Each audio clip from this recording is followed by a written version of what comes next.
Ola, que tal? Benvidos. Hoxe temos con nos a Laura Quintas, a presidenta de Discafis Cogami, porque o próximo 3 de maio celebrarase o primeiro Día Nacional da Discapacidade.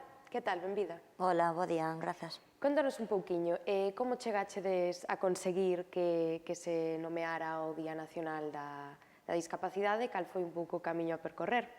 En realidade isto foi unha iniciativa do goberno actual que decidiron que en España se celebrara un día propio da discapacidade, posto que o 3 de decembro si se celebra o Día Internacional, pero, consideraron que a nos parecenos de acordo que haxa un día específico nacional porque non deixa de ser outro día de altavoz para poder visibilizar este colectivo.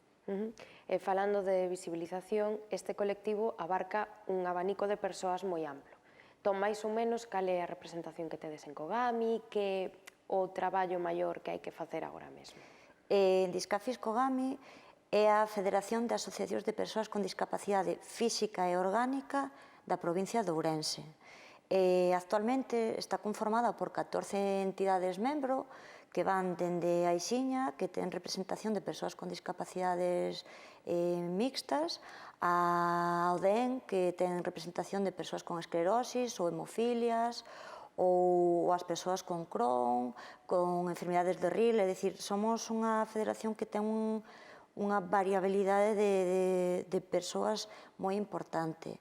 De feito, a maioría das entidades que pertencen á federación son de discapacidades, digamos, orgánicas, non só físicas, por dicilo así. O noso traballo como federación, basicamente, é visibilizar o traballo que as nosas entidades membro fan e, polo tanto, visibilizar as persoas con discapacidade. Non sei se poderíamos falar dun dato de representatividade en Ourense, das persoas que inclúe esta federación, aproximadamente. A cifra é aproximada porque, lóxicamente, as nosas persoas socias non temos, son as 14 entidades, pero ronda as 2.000 e pico persoas en toda a provincia. Que mitos debemos desmentir ou tumbar definitivamente sobre as persoas con discapacidade? Son moitos os mitos que hai que tumbar, pero en concreto, de feito, este día 3 imos a facer eso, intentar romper os mitos que a xente ten, ou a cidadanía en xeral ten por descoñecemento dunha persoa con discapacidade. A xente cree que por ter discapacidade, que todas as discapacidades teñen que ver con un retraso cognitivo, non é certo, ou que todas as persoas con discapacidade teñen unha discapacidade visible, que tampouco é certo. É dicir, non todas as persoas con discapacidade van en cadeira de rodas, pero sí poden ter igualmente problemas de mobilidade, ou non todas as discapacidades non todas son iguais, é dicir, hai tantos tipos de discapacidade como persoas, ao fin e ao cabo.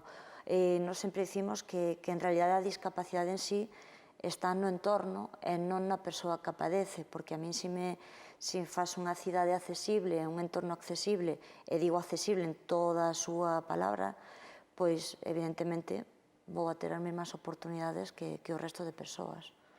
E no caso de Ourense, cales son as barreiras quizáis máis complexas? As barreiras máis complexas que temos na provincia de Ourense é precisamente que Ourense ten unha poboación moi dispersa, temos un entorno rural moi amplio, e que se xa unha persoa sin ningún tipo de discapacidade é difícil vivir nun entorno rural, porque non ten acceso a servicios básicos, non ten acceso ao transporte público, o típico, canto máis se tes algún tipo de discapacidade, que costa moito máis poder facer un día a día máis ou menos normalizado. Iso é o noso hándicap nesta provincia. Ides a estar na Rúa do Paseo precisamente para falar disto, para sensibilizar. Cal é a información que ides ofrecer? A quen vai dirixida, claro? O día 3 estaremos na Rúa do Paseo cunha carpa. A información vai dirixida a calquer persoa que se queira chegar a nós. Daremos información das entidades que conforman a federación e tamén intentaremos facer algunhas actividades puntuais para romper os mitos que estamos a falar. Pero xa digo, calquer persoa que queira vir será benvida, que queira coñecer un poquinho máis o noso día a día. É unha actividade moi importante, sobre todo para xente, digamos, que non estamos en contacto a miúdo con persoas con discapacidade, non comprendemos nin as súas necesidades, nin o tratamento, nin demais. Entón, unhas normas básicas, digamos, falando que antes falábamos dos mitos, que temos que facer para integrar e normalizar a situación? Unha boa pregunta. Para integrar e normalizar a situación, o primeiro que facemos é visibilizalo, porque canto máis se vexa, menos anómalo vai ser e, polo tanto, a sociedade vai estar moito máis receptiva. Por iso estamos a favor da inclusión e non da exclusión, é dicir, canto máis se nos vexa, máis normalizado estará. Que temos que facer? Sobre todo, que a contorna se adapte a todas as persoas. Temos o noso día a día está participado por máis persoas con discapacidade da que se poida apreciar. É dicir, a discapacidade non só é un papel onde a mí me pon que teño un grado determinado, sino pois unha persoa con mobilidade reducida pode ser unha persoa maior que utiliza bastón ou un neno pequeno que está aprendendo a andar. É dicir, esas persoas necesitan unha contorna adaptada ás súas necesidades, non só unha persoa con unha discapacidade cun grado elevado, é dicir, calquer tipo de persoa podemos pasar por unha situación así. Sempre falamos, sobre todo, é algo moi exemplarizante, a lei de propiedade horizontal, é dicir, que os edificios non teñan ascensor, non só é unha rampa de acceso, non só é para unha persoa que vai en cadeira de rodas, é que ti mesma podes romper un pé e durante un breve tempo vas a necesitar poder acceder á túa vivenda e salir, basicamente. Entón, quer dizer, en calquer momento das nosas vidas podemos ter un momento de discapacidade física. E con respecto ás administracións, que tamén teñen unha labor importante, débese discriminar positivamente a estes colectivos ou o mellor é optar por unha integración total sen facer diferencias? Sin duda, nós o que pedimos é a igualdade de oportunidades.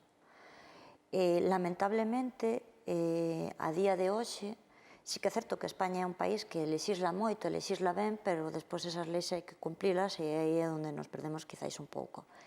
Lamentablemente, hoxe en día, para ter inclusión real, necesitamos cuotas e necesitamos discriminación positiva, porque senón é moi difícil que poidamos alcanzar esa igualdade real. Por exemplo, no emprego, aínda hai moitísimas barreiras que romper. O emprego ordinario a persoas con discapacidade está moi limitado, porque as empresas constalles probar a eses traballadores e traballadoras e ver que realmente son productivos igualmente, que o mellor necesita unha pequena adaptación do posto, pero nin siquiera demasiado, e que esa pequena adaptación ao final se aproveita máis parte da plantilla. Eso tamén é certo. Unha vez que proban, sí que é certo que todos repiten, e unha vez que se fai, está máis normalizado, pero ese primeiro paso cóstanos, e se non fora por medidas de discriminación positiva, como son as porcentaxes de persoas que hai que contratar con discapacidade e demais, pois sería imposible que empezáramos a ocupar cuotas dentro da sociedade civil activa, por decirlo así. Gustaríame que nestes momentiños que nos quedan enviaras unha mensaxe de concienciación e sensibilización, ou se queres promocionar, digamos, que esteades na Rúa do Paseo a xente que nos ve. Eu non só na Rúa do Paseo, porque sí que é certo que estaremos ese día visibilizando a discapacidade en sí, pero tamén estamos, sobre todo en Ourense, que estamos todos na Rúa Recaredo Paz, na antiga Rúa da Farixa, no centro de Aixiña, que é coñecido en Ourense, que animamos a xente que teña calquer tipo de discapacidade, que chame, que se informe, que pregunte.